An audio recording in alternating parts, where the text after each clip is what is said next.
복잡한 뉴스를 재치 있는 키워드로 풀어보는 알고팡 보고팡 팡팡 뉴스 시간입니다. 제주투데이의 조수진 기자와 함께하는데요. 첫 번째 키워드가 우리도 후보입니다인데 다가오는 대선과 관련된 내용 같네요. 네, 맞습니다. 이제 2주도 남지 않았는데요. 네. 이번 대통령 선거는 별명이 하나 있습니다. 비호감 선거라는 말 많이 들어보셨을 겁니다. 네. 아마 저쪽이 싫어서 이쪽을 고를 거란 말씀들 많이 하시는데요. 최선이 아닌 차악을 선택해야 한다는 건데 그러다 보니까 대선 후보 지지율을 조사하는 여론조사에서 역대 대통령 선거 중에서도 마음을 정하지 못한 그러니까 부동층의 비율이 그 어느 때보다 높다고 합니다. 그런데 혹시 여기서 제가 질문을 하나 드려보겠습니다. 네. 지금 대통령 선거 후보로 나온 출마자 중에서 몇 명 정도 혹시 알고 계시나요? 네, 글쎄요. 뉴스를 진행하면서 총 14분이라는 얘기를 전해드린 게 기억이 나는데 사실 TV 토론회에 나오는 4명 정도만 익숙하네요. 그렇죠. 아마 시청자분들도 많이 그러실 건데요. 네. 이 중에 당선 유력 후보로 언급되는 그 말씀하신 2명과 그리고 TV 토론회나 또 언론에 자주 노출되는 2~3명 정도를 제외하고는 아마 다른 후보들에 대해서는 잘 알지 못하실 겁니다. 그러니까 아무래도 국회에서 의석을 가지지 못한 정당 같은 경우에는 그 당의 규모도 작고 그 선거 자금이 충분하지 않기 때문에 그 후보를 홍보할 수 있는 기회가 많지 않기 때문인데요. 그래서 오늘 이 시간을 통해서 군소정당 대선 후보들의 제주 공약을 좀 소개를 해드릴까 합니다. 네, 직접 검색해보지 않는 한 군소정당 후보들의 공약을 알기가 어렵죠. 이 시간을 통해서 TV에서 자주 보이는 후보들 말고도 다른 후보들의 공약도 알 수 있는 시간이 됐으면 좋겠네요. 네, 참고로 오늘 제가 이제 소개해드리는 후보들의 기준은 제주를 직접 찾아서 제주 공약을 공식적으로 발표한 후보들입니다. 기호 순으로 말씀을 드리게 될 텐데요. 우선 기호 7번 노동당의 이배균 후보입니다. 지난 화요일 제주를 찾았는데요. 이번 선거에서 사회주의를 내세우는 유일한 후보이기도 합니다.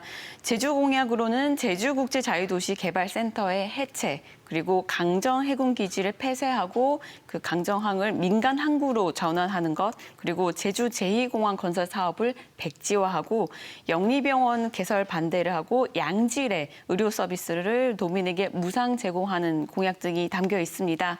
또 지금의 제주특별법은 도민들이 살기 좋게 하는 법이 아니라 자본이 마음껏 이윤을 수탈해가는 특별법이라고 하면서 이를 전면 개정해서 제주국제자유도시가 아니라 제주국제평화도시로 전환해야 한다고 강조했습니다.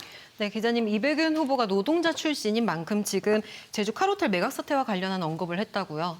네, 그렇습니다. 그 말씀하신 것처럼 지금 한진그룹의 지주회사죠. 한진칼 주식회사의 계열사인 카로텔 네트워크가 제주 카로텔을 노동자의 고용 보장 없이 매각을 일방적으로 추진하면서 그 관련된 노동자 300여 명이 하루아침에 일자리를 잃게 된 상황입니다. 이 후보는 그 농성장을 또 찾아서 연대를 하면서 필요하면 뽑고 필요 없으면 버리는 고용 승계가 없는 매각은 단연코 용서할 수 없다면서 목소리를 높이기도 했습니다. 이 다음으로 소개해드릴 후보는 기호 11번의 우리공화당 조원진 후보가 있는데요. 조 후보는 지난 4일에 제주를 찾았습니다. 동북아의 최고 신항만을 건설하고 또 제주 제2공항 건설을 하루빨리 추진하겠다고 밝혔고요. 다만 위치 선정은 도민들의 동의에 따라서 다시 선정해야 된다고 덧붙였습니다. 그리고 제주를 세계적인 국제교육도시로 조성하겠다는 공약도 발표했습니다.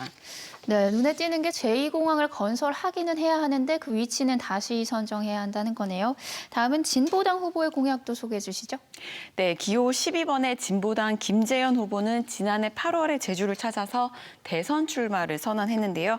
3월 초에 다음 달이죠. 다시 한번 제주를 찾을 것으로 알려졌는데 제주 공약으로는 4.3 민중항쟁의 정명으로 명예회복과 미국의 공개 사과를 요구하겠고 또 제주 농산물로 북한과 평야 교류를 추진하고 군사기지 없는 평화의 섬 제주를 실현하고 제2공항 사업을 전면 백지화하고 또 투기성 미경작 농지 소유를 금지하며 택배 도선료의 적정 가격을 책정한 뒤에 이걸 인하하고 영리병원 개원을 완전히 불허하는 결정을 내리고 또 제주도 내 5인 미만 모든 사업장에도 노동법을 적용하며 마지막으로 제주특별법을 전면 개정하는 방안이 공약에 담겼습니다.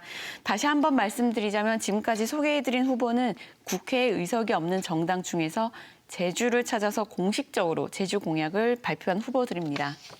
네, 그런데 당선 가능성이 높지 않은 후보를 뽑으면 사표가 된다는 말도 많잖아요. 네, 그렇습니다. 하지만 결론부터 말씀드리자면 그렇지 않습니다. 되지도 않은 사람 뭐하러 뽑느냐 하는 생각하시는 분들 많으실 텐데요.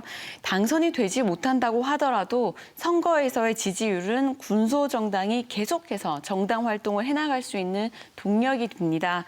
게다가 우리 국민들이 가진 변화에 대한 열망이나 의지를 보여주기도 하고요.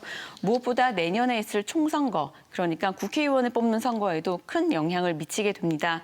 그래서 저쪽이 싫어서 하는 투표가 아니라 후보들이 낸 공약을 꼼꼼히 살펴서 차악이 아닌 최선을 선택하시는 게 가장 현명한 선택이 아니실까 싶습니다.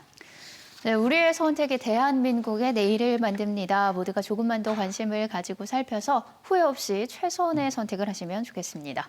다음 키워드, 곶자왈 공유화 제자리 걸음인데 어떤 내용인가요? 네, 혹시 곶자왈 한평 사기라는 말 들어보셨는지요? 이게 비영리 재단 법인인 곶자왈 공유화 재단이 지난 2007년에 출범하면서 내걸었던 슬로건인데요. 곶자왈이 생태학적으로 굉장히 뛰어난 가치를 지닌 자연 자산이라는 점은 지금 이제 많이들 알고 계십니다만 사실 예전에는 그저 나무와 돌이 뒤엉킨 못 쓰는 땅이라고만 여겨졌습니다. 그런데 용암지대라는 희귀한 지형에서 다양한 식생들이 자라나는 그런 귀한 생태계를 지켜야 한다는 목소리가 나온 게 20년도 채 되지 않았는데요. 그래서 시민들이 십시일반 곶자왈을 한 평씩 사서 공유화해서 보존하자는 게 곶자왈 공유화 재단이 탄생한 배경입니다. 네, 기업이나 개인으로부터 모금을 해서 사유지인 곶자왈을 매입하고 있죠. 네, 그렇습니다. 그런데 지난 2020년에 그 재단이 한경면 저지리 일대에 곶자왈을 매입한 뒤로는 그 매입 실적이 제자리 걸음인데요. 재단 측에선 그 이유에 대해서는 제주도 땅값이 너무 워낙 이제 많이 오르다 보니까 곶자왈을 가진 소유주와 좀 가격 협상이 있어서 좀 쉽지 않은 점, 그런 점 때문에 매입이 좀 잘 이루어지지 않았다고 이제 주장을 해왔었습니다. 그런데 최근 제주도와 또 재단 관계자에 따르면 재단 이사진이 지난해 교체가 되면서 곶자왈 매입 사업이 우선순위에서 밀려난 게 아닌가라는 이야기도 지금 나오고 있습니다. 네, 기자님, 이 곶자왈을 매입해서 공유화하자는 것이 이 재단이 만들어진 목적이잖아요. 그런데 이 목적이 후순위로 밀려났다는 것이 좀 쉽게 이해가 가지 않습니다.